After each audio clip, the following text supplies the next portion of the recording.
Acest program poate fi vizionat de copii în vârstă de până la 12 ani numai cu acordul sau împreună cu părinții ori familia. Genul programului. Magazin. Salutare, sunt Viorel Lupu, bun găsit! Ce vedem astăzi la Dr. IT? Un nou smartphone de la Sony, Xperia Sola. Firefox 11 este gata pentru internauți. Translator universal în laboratoarele Microsoft. Pregătiți-vă pentru noul Angry Birds Space. Yahoo a dat în judecată Facebook, încă un smartphone de data aceasta de la HTC. În America, oamenii străzii au fost folosiți pe post de hotspot pentru internet și pentru împătimiții de jocuri, o recomandare freeware. Așezați-vă confortabil, începe Dr. IT, ediția numărul 11.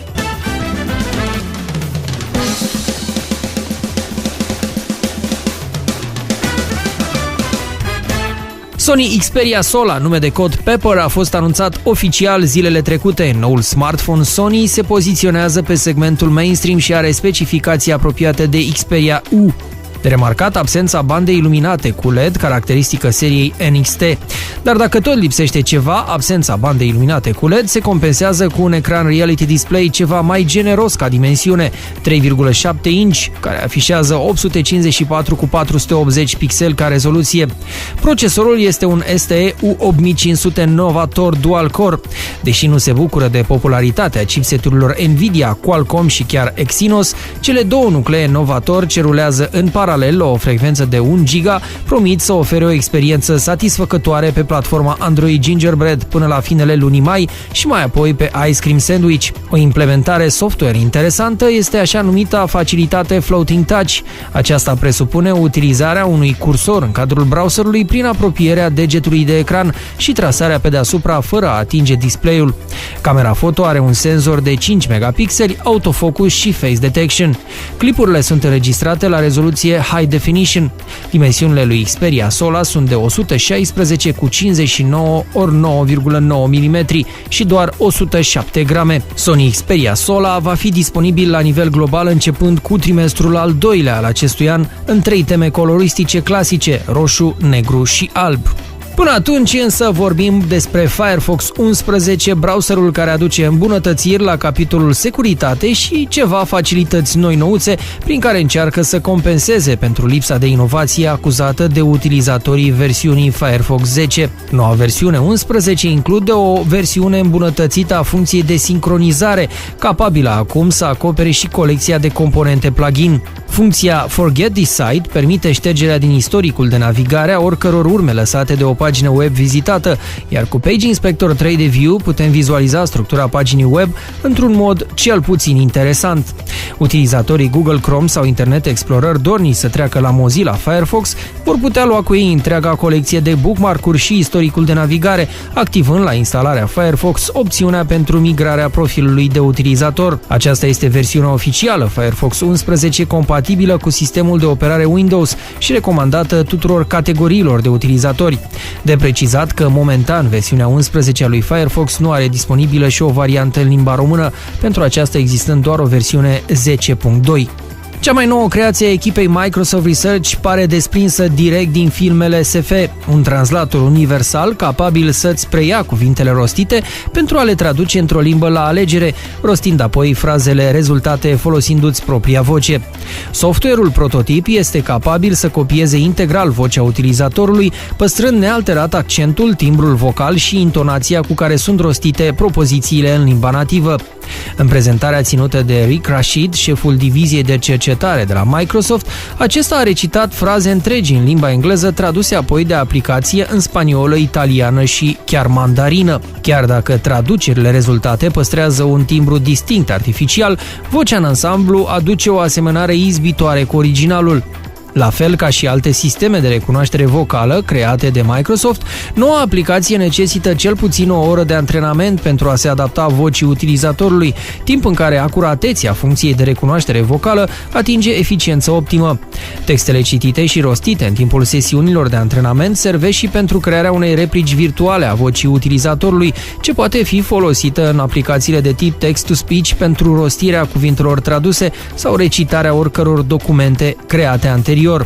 Versiunea actuală a aplicației acoperă 26 dintre cele mai importante limbi de circulație internațională: Printre ele nu se află, pentru moment, limba română. După depășirea etapei inițială de antrenament realizată cu ajutorul puterii de procesare a unui sistem PC, software-ul poate funcționa fără probleme și pe smartphone, luând rolul unui translator universal.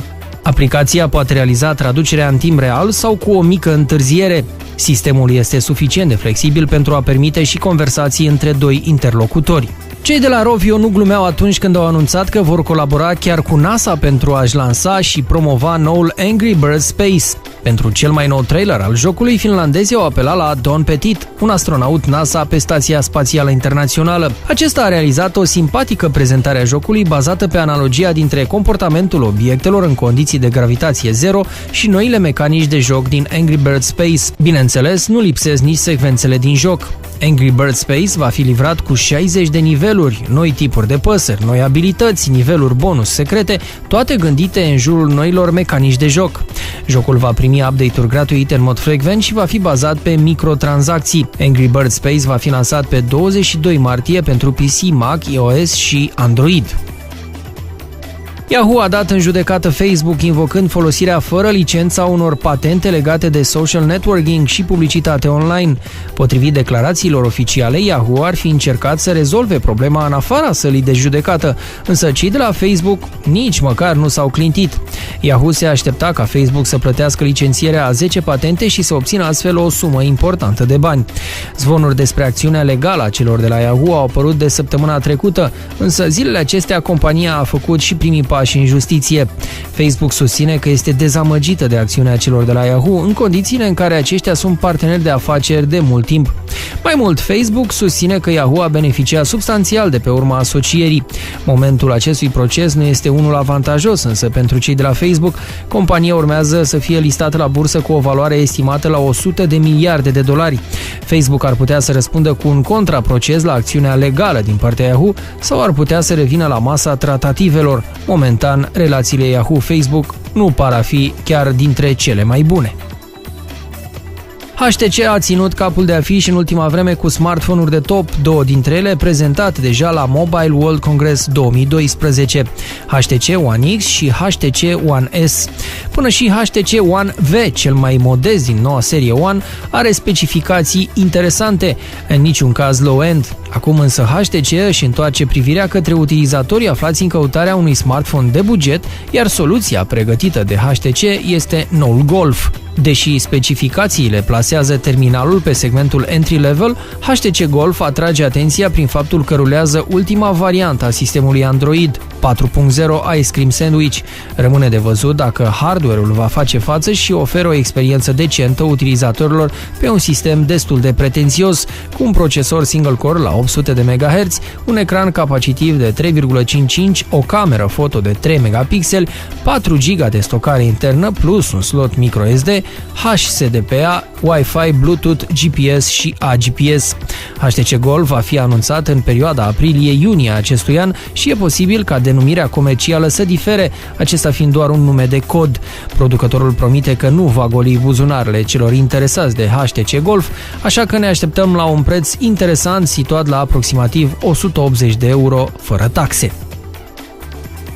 O agenție britanică de comunicare a crezut că este o idee grozavă să folosească 12 oameni ai străzii în Austin, Texas, pe post de hotspot-uri mobile pentru cei dornici să se conecteze la internet wireless 4G la un festival de tehnologie care se ținea în localitate.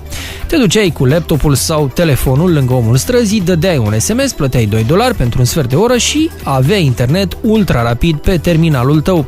Ideea a fost intens criticată pe motiv că oamenii străzii sunt folosiți ca niște simple echipamente care sunt exploatate, iar alții au făcut chiar glume pe seama inițiativei. Reacțiile pe bloguri și la fața locului au fost dure, mulți spunând că oamenii străzii au ajuns să fie utilizați pe post de simple echipamente doar pentru a sluji unei acțiuni de comunicare.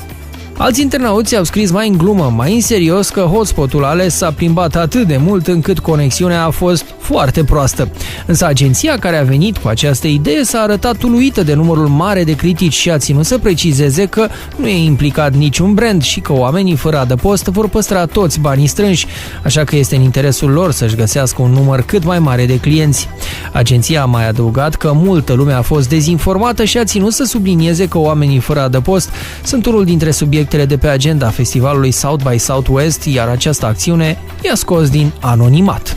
Ajungem și la finalul ediției de astăzi, Dr. IT, Driving Speed 2, un joc, atenție, gratuit din categoria simulatoarelor auto, realizat de echipa de la Wheelspin Studios. Chiar dacă este oferit în regim freeware, Driving Speed 2 se poate lăuda cu o grafică neașteptat de bună, precum și câteva opțiuni mai degrabă caracteristice titlurilor comerciale. Pasionații de jocuri cu mașini vor putea alege între 4 bolizi cu care vor putea alerga pe oricare dintre cele 2 trasee modelate după circuite reale, concurând împotriva până la 11 oponenți controlați de calculator.